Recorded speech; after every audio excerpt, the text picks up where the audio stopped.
योगी का बुलडोजर अभी तक प्रदेश के अलग अलग जिलों में लगातार गरज रहा था, लेकिन आज सुबह सुबह बुलडोजर की गूंज लखनऊ में सुनाई दी। और इसी के साथ साथ आप देखिए किस तरह से इस पूरे मामले में एक्शन हुआ।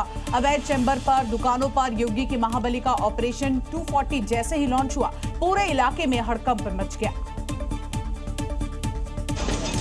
क्योंकि एक साथ लाइन से कई बुलडोजर गरज रहे थे। एक रुकता तो दूसरा उसकी जगह लेकर अवैध कब्जे को मलबे में मिलाने का काम शुरू कर देता। लोग जब सोकर उठ ही रहे थे, योगी का बुलडोजर अपने मिशन 240 पर निकल चुका था और निशाने पर थे लखनऊ के कैसरबाग स्थित जिला और सिविल कोर्ट परिसर में बने वकीलों के चेंबर। इलाहाबाद हाईकोर्ट के आदेश पर हुई इस कार्रवाई को पूरा करने के लिए 16 मई का अल्टीमेटम दिया था, लेकिन आज छुट्टी होने के कारण एक दिन के बाद इसे शुरू कर दिया गया। हर प्रहार के साथ अवैध चैम्बर धाराशायी होते जा रहे थे। तो तमाम जो चैम्बर बने हुए थे, यहाँ पर अब उन चैम्बर्स को तोड़ दिया गया है। भारी संख्या में पुलिस फोर्स की तैनाती की गई है।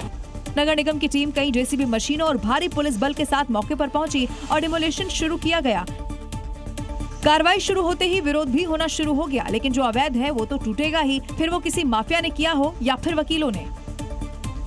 तो योगी सरकार को बुलडोजर निकलता है तो अपना काम पूरा करके ही लौटता है। लखनऊ में भी अवैध चैम्बरों पर कार्रवाई के लिए कई बुलडोजर निकले, लेकिन इस कार्रवाई का वकीलों ने जमकर विरोध करना शुरू कर दिया और इसके बाद योगी फोर्स ने मोर्चा संभाल लिया।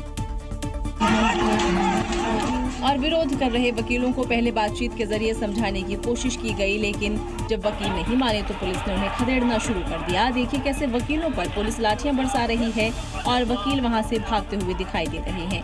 आक्रोश तो वकील जता रहे थे, लेकिन इन वकीलों की भीड़ में कुछ पत्थरबाज भी एक्टिव हो गए, जिन्होंने पुलिस वालों पर पत्थरबाजी शुरू कर दी। देखिए तस्वीरों में कैसे पुलिस वालों पर पत्थर फेंके जा रहे हैं, लेकिन प्रशासन पहले ही अलर्ट था। 300 से ज्यादा पुलिसकर्मी और फोर्स तैनात की गई थी ताकि हालात बिगड़ने से पहले ही संभाल लिए जाएं। कार्रवाई को लेकर वकीलों ने धरना देते हुए नारेबाजी भी की, लेकिन नगर निगम का कहना था कि अल्टीमेटम दिया जा चुका था, जिसके बाद चैम्बर पर रेड क्रॉस का निशान भी लगा दिया था।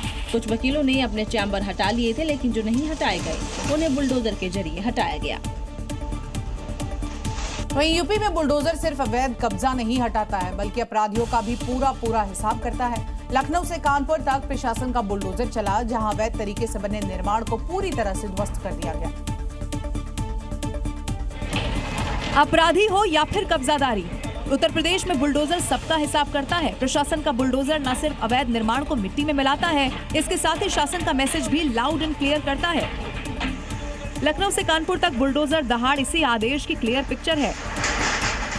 लखनऊ में सैलून मैनेजर रत्ना सिंह खुदकुशी मामले में फरार चल रहे आरोपी शरद सिंह की गोमती नगर इलाके में अवैध तरीके से बन रही बिल्डिंग पर बुलडोजर ने प्रहार कर दिया। आरोपी का होटल पुलिस पहले ही सील कर चुकी है। बुलडोजर वाली दहाड़ अमेठी में भी देखने को मिली, जहां हाईकोर्ट के आदेश के बाद अवैध कब्जे को बुलडोजर ने ईंट से ईंट बजा दी। कानपुर में भी अवैध कब्जे पर प्रशासन का बुलडोजर चला, करीब 10 बीघा जमीन को मुक्त कराया गया। वहीं गोंडा में भी सरकारी जमीन पर हुए अवैध कब्जे को बुलडोजर से हटाया गया।